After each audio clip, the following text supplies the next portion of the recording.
It has been a few days since Enlisted has released their dev server, and I have played a few games in it, and so have many of you. One of the big reactions that I had after looking at the new progression and playing a few games is that I love this update. I really love this update. I believe it fixes a lot of things that the old Enlisted has. However, I will be the first one to admit there are problems. Some are massive problems that could cause a lot of issues for the game, and others are just minor issues that could be fixed. That said, this video has been made possible through the friends at Discord, meaning that if you haven't liked or subscribed to the channel, I highly suggest that you do. Of course, this channel couldn't have been possible without you all, meaning that I am grateful for every single one of you. That said, let us get started with today's video. The problems with the merge. The first thing that I really think is an issue is the battle rating or the rank system. Don't get me wrong, the rank system is amazing. The issue is the matchmaking. For one, a lot of my games I had Calliops in the Pacific, and I had Tiger IIs in Moscow. We have instances of German paratroopers in Berlin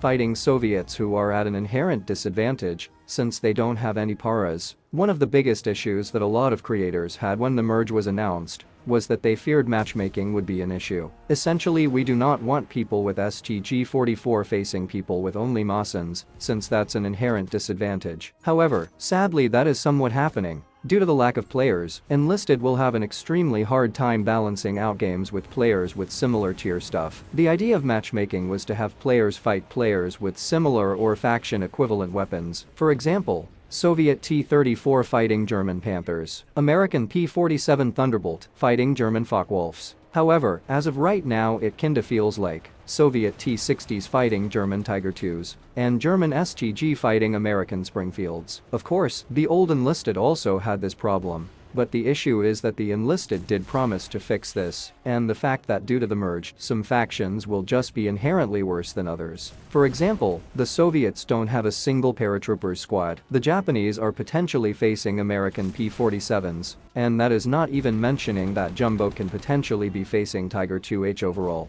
It seems like a disaster, with different factions fighting each other, with little to no distinction between weapons or vehicles. What's worse is that this is completely limited to matchmaking, or how many people are in the game when the matchmaking is taking place. This means that Enlisted cannot really solve the problem, since they do need a lot more players. Just to give you a perspective, even War Thunder has issues with this. For example, BMP-2 facing M1 Abrams, and it has millions of players. Granted, in War Thunder, the situation is much better since they have more players. However, the point is that Enlisted does have millions, hence the only thing Enlisted can do is to add more bots with weapons similar to the players in that specific match, which they have been slowly doing. Overall, this is probably the biggest problem Enlisted will face. Another issue that some players have complained about is that players before the merge who have progressed in some campaigns, they will be essentially stuck. Let me clarify. Let's say you unlock the VG or the Volkssturmgewehr and the merge arrives,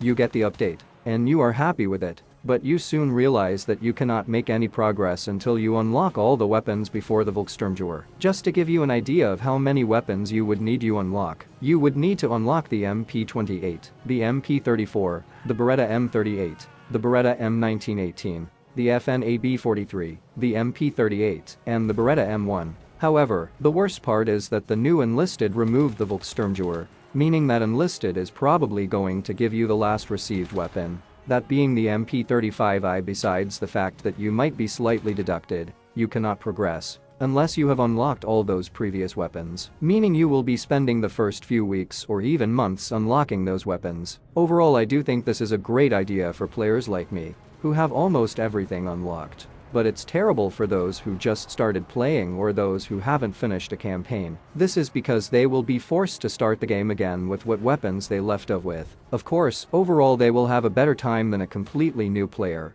since they did unlock a higher tier weapon. But you all understand the issue, that being they would essentially have to restart the grind. Overall, I understand why Enlisted would do this, since it makes things more practical. But at the same time, for players in that situation, it could be a massive inconvenience. There are other issues that a lot of people have, but it would essentially take me forever to go over all of them. Hence here are some that stand out. These are the removal of some weapons, vehicles, and some premium squads. The massive amount of customization that we would need to do for one squad. The massive amount of squads to manage for those who have played the game before the merge. Of course, there are more issues, but overall these are some of the ones that I can come up with on the spot. What issues do you guys have with the merge? Comment in the comment section down below. That said, that is all for today's video. Have a great day. Don't forget to like and subscribe, and I'll see you in the next one.